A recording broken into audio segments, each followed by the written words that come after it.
Hello viewers, channel crime news বিডিতে আপনাকে স্বাগতম।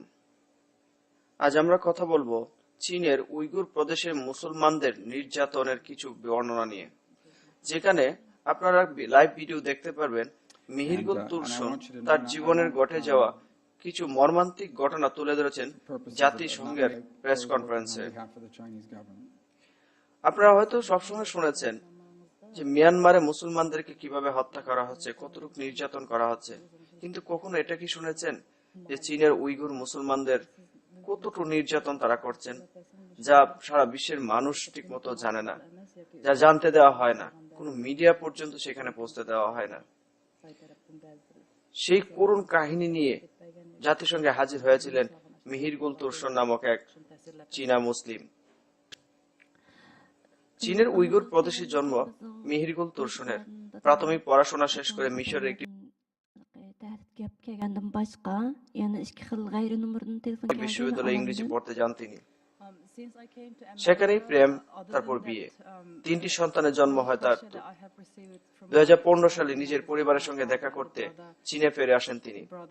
সঙ্গে ছিল তার 3 সন্তান। এরপরই বদলে তার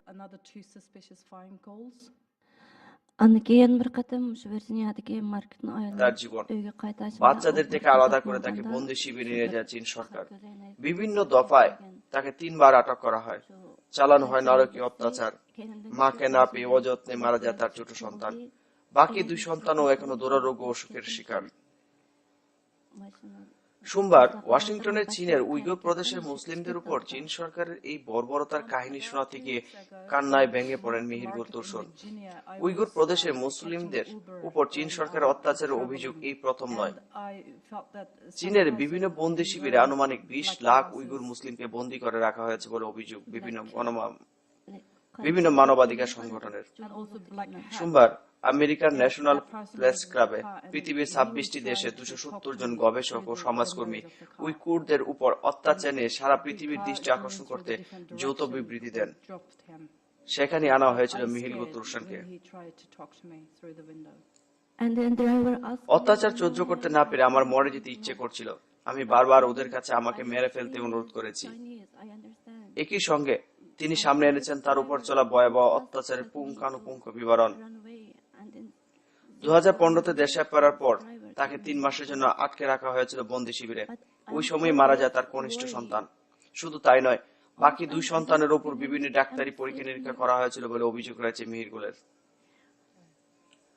2 বছর পর ফের তাকে আটক করা হয় বন্দি শিবিরে। কয়েক মাস বন্দিকে নিরন্তর অত্যাচার চালানো হতো তার উপর। ছেড়ে দেওয়া 7 মাস পর আবারও বন্দী করা হয় তাকে। এই দফায় তাকে বন্দি শিবিরে রাখা হয়েছিল 3 মাসের জন্য। বন্দি দশায় তাকে বিভিন্ন অজানা ওষুধ খেতে বাধ্য করা হতো বলে জানিয়েছেন মিহিরগুল। এই ওষুধ খেয়ে অনেক সময় জ্ঞান হারিয়ে ফেলতেন। যে কক্ষে তাকে রাখা হয়েছিল সেখানে 3 মাসের মধ্যে 9 জন নারী মারা গেছেন বলে জানিয়েছেন তিনি। সেখানে ক্যামেরার সামনে তাকে মলমূত্র ত্যাগ করতে হতো। চীনের কমিউনিস্ট পার্টির স্তুতিতে গান করতে বাধ্য করা হতো যখন তখন। তার কথায়, একদিন আমাকে ন্যাড়া করে হেলমেটের মতো কিছু একটা পরিয়ে একটা চেয়ারে বসানো হয়। ইলেকট্রিক শক দেওয়ার সময় ভীষণভাবে কাঁপছিলাম আমি। যন্ত্রণা ছড়িয়ে পড়ছিল আমার শিরা আর ধমনীতে। তারপর আর কিছু মনে নেই। আমি জ্ঞান হারিয়ে ফেলেছিলাম। শুধু মনে আছে আমি উইগুর বলে ওরা আমাকে গালি দিচ্ছিল। মিহিরগুল তুরসুন তার উপর চালানো বর্বর নির্যাতন প্রসঙ্গে সাংবাদিকদের বলেন, 2017 সালে যখন দ্বিতীয়বার চীন সরকার আটক করে তখন তার উপর নির্যাতন চালানো হয়েছিল। তাকে টানা 4 দিন জিজ্ঞাসাবাদ করা হয়। এই 4 দিন তাকে একদম ঘুমাতে দেওয়া হয়নি। মেডিকেল ট্রিটমেন্টের নামে যৌনাঙ্গের ভিতর ঢুকিয়ে নির্মম অত্যাচার চালানো হতো। তৃতীয়বার আটকের পর এর নির্যাতন আরো ভয়াবহ রূপ নেয়।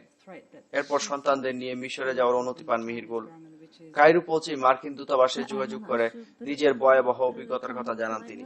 তাকে আশ্রয় দেয় আমেরিকা। এই মুহূর্তে তিনি বসবাস করছেন আমেরিকার ভার্জিনিয়ায়। ভুলে যেতে চান নিজের পৃথিবীর ভয়াবহ স্মৃতি। এই ধরনের বন্দি শিবিরে থাকা কথা অস্বীকার করেছে চীন সরকার, কিন্তু অপরাধীদের জন্য উইগুর প্রদেশে বিভিন্ন প্রশিক্ষণ কর্মশালা থাকার কথা জানিয়েছেন তারা। মানবাধিকার সংগঠনগুলোর অভিযোগ, এই প্রশিক্ষণ কর্মশালা আড়ালে বন্দি শিবির চালাচ্ছে বেইজিং। পুরো চীন জুড়ে এক শিক্ষা এক সংস্কৃতি চালু করতে বেইজিং সরকারের পরীক্ষা নিরীক্ষার শিকার উইগুর মুসলিমরা, এমনটাই অভিযোগ তাদের।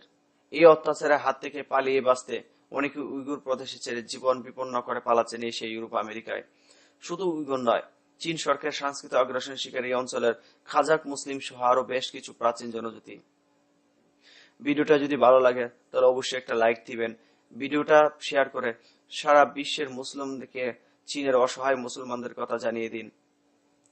আর নিত্য নতুন সব খবর আপডেট পেতে চ্যানেলটিতে সাবস্ক্রাইব করে রাখুন। ভিডিওটা দেখার জন্য আপনাকে অসংখ্য ধন্যবাদ।